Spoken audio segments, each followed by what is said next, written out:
అదే RTV app వార్తల్ని క్షణాల్లో చదివే అవకాశం ఉంటుంది. ఒక న్యూస్ పేపర్, ఒక టెలివిజన్ ఛానల్ మీ చేతుల్లో ఎప్పుడూ ఉంటాయి.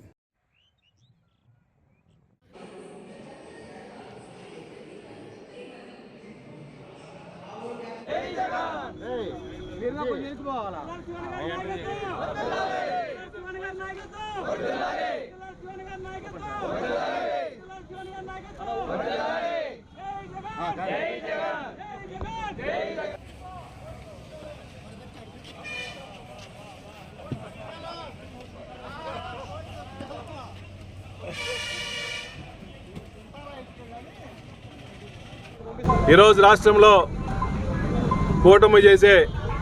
కూటమి ప్రభుత్వం చేసే ప్రజా వ్యతిరేక చర్యల్లో ముఖ్యంగా ఈ రాష్ట్రంలో 10 మెడికల్ కాలేజీలని గవర్నమెంట్ నడపాల్సిన మెడికల్ కాలేజీని ప్రైవేటు చేతిలో పెట్టి ఈ రాష్ట్రంలో చంద్రబాబు నాయుడు గారు కానీ వాళ్ళ కూటమి ప్రభుత్వం మొత్తం ఎన్నో విధాలుగా ఈ రాష్ట్రానికి జగన్మోహన్గా చేసిన మంచి పనులని గుర్తుపెట్టుకోకుండా ప్రభుత్వం నడపాల్సిన మెడికల్ కాలేజీలని ప్రైవేటీకరణ చేయడానికి వ్యతిరేకంగా ఈ రాష్ట్రంలో కోటి సంతకాల సేకరణ చేశాం.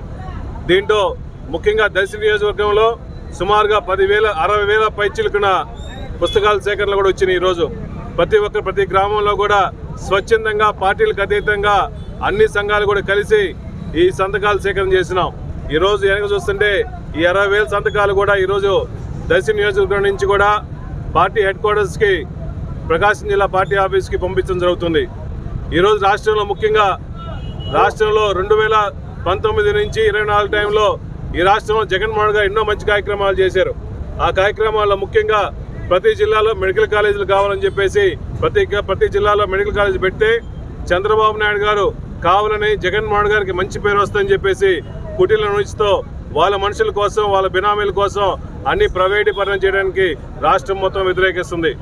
అయ్యా చంద్రబాబు నాయుడు గారు, నువ్వు 10 మెడికల్ కాలేజీలే గవర్నమెంట్ కట్టించలేని పొజిషన్లో ఉన్నప్పుడు నువ్వు అమరావతి అని చెప్పేసి దాని బ్రహ్మాండంగా సృష్టించి సుమారుగా ఎన్నో లక్షల కోట్ల రూపాయలు దాని ప్రజాధనాన్ని అమరావతి మీద ఖర్చు పెడుతున్నావు. ఈ రాష్ట్రంలో నువ్వు ముఖ్యమంత్రి అయిన తర్వాత సుమారుగా 2,50,000 కోట్ల రూపాయలు అప్పు తీసుకొచ్చి ఈ ప్రతి మెడికల్ కాలేజీకి అవసరమైన 4,000 కోట్ల రూపాయలు మెడికల్ కాలేజీ సరిపోతాయి. నువ్వు ఎన్ని చేయకుండా కావాలని చెప్పేసి జగన్మోహన్ గారు మంచి పేరు వస్తుందని చెప్పేసి కావాలని చెప్పి డైవర్ట్ చేస్తున్నావు. కాబట్టి కావాలని ఈ రాష్ట్రంలో ప్రజల ఆరోగ్యం గుర్తుపెట్టుకొని అన్ని మెడికల్ కాలేజీల్లో మెడికల్ సీట్లు వస్తే ఈరోజు చాలామంది పేదవాళ్ళు కానీ బడుగు బలహీన వర్గాలందరూ కూడా చదువుకోవడం కోసం మెడికల్ డాక్టర్లు అవుతారు. ఈ మెడికల్ సీట్లు లేకుండా పక్క రాష్ట్రాలకి పక్క దేశాలకి ఈ రష్యా కానీ ఉక్రెయిన్ కానీ చైనా పోయి ఎంతోమంది పేద విద్యార్థులు చదువుకున్నారు.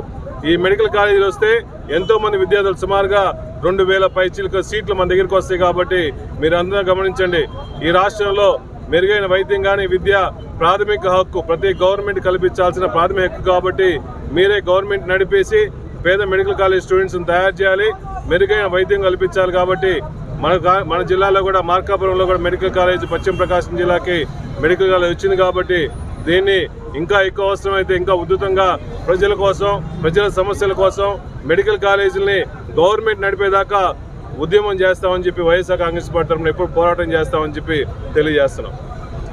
అదేవిధంగా ఈ నెల 15వ తేదీ ప్రకాశం జిల్లా హెడ్ క్వార్టర్స్ ఒంగోలులో ఈ భారీ ర్యాలీ సుమారుగా 10,000 మందితో సెంటర్లో ఉన్న కలెక్టర్ ఆఫీస్ దగ్గర ఉన్న వైఎస్ రాజశేఖర స్టాచ్యూ నుంచి ఉదయాన్నే 10 గంటలకు ర్యాలీ బయలుదేరేసి వైఎస్ఆర్ కాంగ్రెస్ పార్టీ దాకా సుమారు 2 కిలోమీటర్ల పాదయాత్ర జరిగింది. కాబట్టి ఈ శాంతియుత ర్యాలీ జరిగింది. కాబట్టి పార్టీలకు అతీతంగా ప్రజల కోసం మంచి కోసం మెడికల్ కాలేజీలు ఉన్నాయి. కాబట్టి అందరూ స్వచ్ఛందంగా వచ్చేసి ఆ ప్రోగ్రాన్ని జయప్రదం చేయవలసిందిగా కోరుతున్నాం.